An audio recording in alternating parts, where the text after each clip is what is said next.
So you want to understand Paul Venus, huh? The man behind the bare knuckles. Yeah. Well, we dug into this really raw interview he did on YouTube on the Content Cast channel. And man, let me tell you, this is not your average boxing story. It really makes you think about what toughness even means. Right.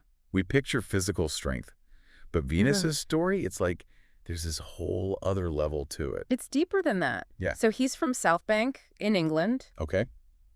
And I don't know if you know about South Bank, but it's known for being, well, rough. Yeah. And his childhood, it was rough too. I mean, we're not talking just like, little schoolyard scraps here and there. Right. This was brutal, like constant bullying. Wow.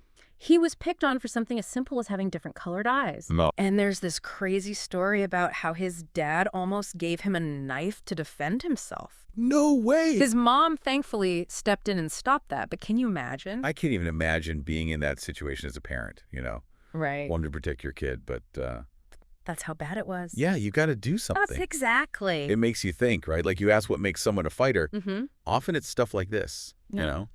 like a whole bunch of terrible experiences and a lot of times trauma that they never really dealt with. It shapes how they see the world, how they make choices.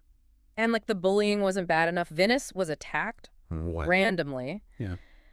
beaten almost to death, and then chased for, I don't even know how long, but he says it felt like miles by this guy who kept saying he was going to kill him. Oh my gosh. It's terrifying to even hear him talk about it. I bet. It's like that saying, hurt people hurt people. Yeah. Makes you wonder about that guy who attacked him. You know what really struck me, though? He talked about how the worst part wasn't even the beating, it was that he wet himself. Oh, wow. Like he was more embarrassed about that. Yeah. And it just, I don't know, it says a lot about guys, Yeah. how they're raised to just suck it up. Bottle it up. Yeah. Don't be vulnerable. But it's got to come out somehow. Exactly. And so you have this crazy thing where he goes from being completely terrified to being the tough guy that everyone else is afraid of. It's wild how that happens, right? Like a self-fulfilling prophecy or something. Totally. Like that switch from victim to aggressor. Yeah. It's a pattern we see a lot in these stories. Mm. And it makes sense in a way. It's like if Yeah. you've been abused, you learn to use those same tactics to survive. Yeah, it's like, okay, well, I'm not going to be the one who's weak anymore. Right. And fear is a powerful motivator. Like Yeah. it can make you do anything to protect yourself. But sometimes that protection turns into wanting to be in control, to dominate so you're not dominated. Exactly. So he's this tough guy, right? But then there's this other guy, kind of a local legend in the area, Lee Duffy. Okay. This Duffy guy, he was notorious.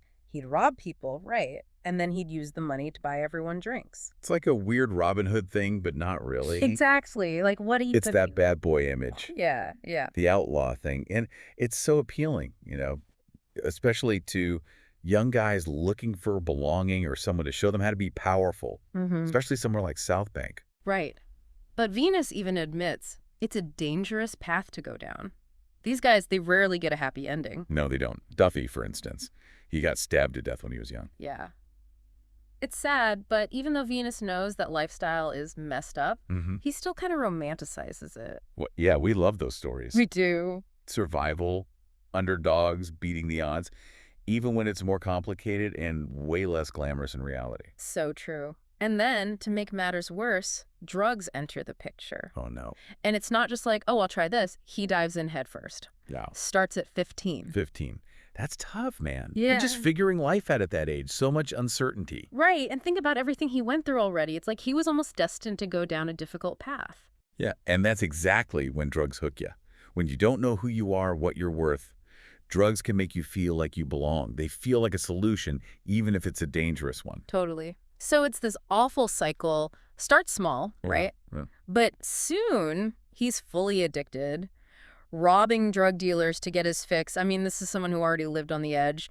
The drugs just amplified everything. Yeah. Yeah. It's classic addiction. Doesn't matter who you are or where you came from. It takes over. And it wasn't just him suffering. Right. It never is. Ripples out to everyone around them. His family, everyone. He was lying to them, stealing from them. It's heartbreaking, really. It gets even crazier. Yeah. His house gets shot up because a drug deal went wrong. Oh, come on. Yeah. And I think that was a big wake-up call for him. You think? It just shows how dangerous that world is, how quickly things spiral. It all ends with him in jail. Wow. But get this, he said prison wasn't even that bad. Really? Why not? Because of his reputation. He was the tough guy, remember? Ah, I see. But here's the thing. Yeah. He said the worst part was being away from his family. It's like they say, right? The bars aren't what gets you, it's what they keep out. Exactly. And for Venis, being cut off from his family, that was torture. He couldn't handle it. And 6 months in, he tries to kill himself. Wow. You never know what someone's going through. We often forget that there are people hurting behind those walls. The guilt, the isolation, it's a lot to carry. Yeah, and he said he just took a bunch of pills. Oh, God. Didn't even really know if he wanted to die or just, I don't know, escape from it all, you know? The pain. The pain, the guilt. It's a lot. Thankfully, he was okay. Threw the pills up. Wow. What a wake-up call, though, right? Absolutely. I mean, talk about a rock bottom. Yeah, and I think that's when his mom really stepped in. She seems like an amazing woman. It takes a special kind of strength, you know? Especially, and I hate to bring this up, but she was a recovering addict herself. Oh, wow. I didn't realize that. Yeah, so she knew. She understood what he was going through. In a way that most people couldn't. And she never gave up on him, even when he was telling her, I'm not like those other guys. Denial's a powerful thing. It is, but she just kept gently, encouraging him to see that there might be another way.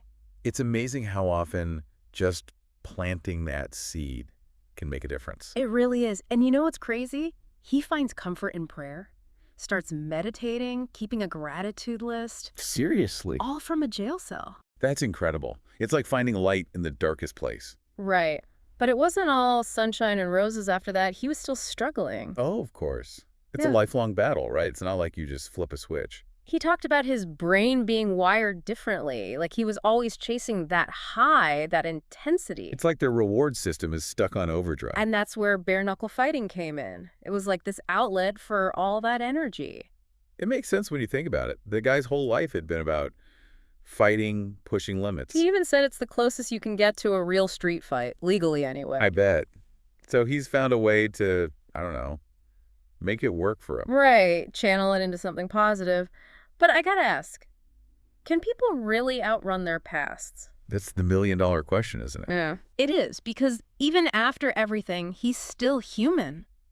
He talked about how those nasty comments online, people from his old life saying he'll never change, it still bothers him. I get that. It's like this guy has faced down some of the toughest dudes out there. Right.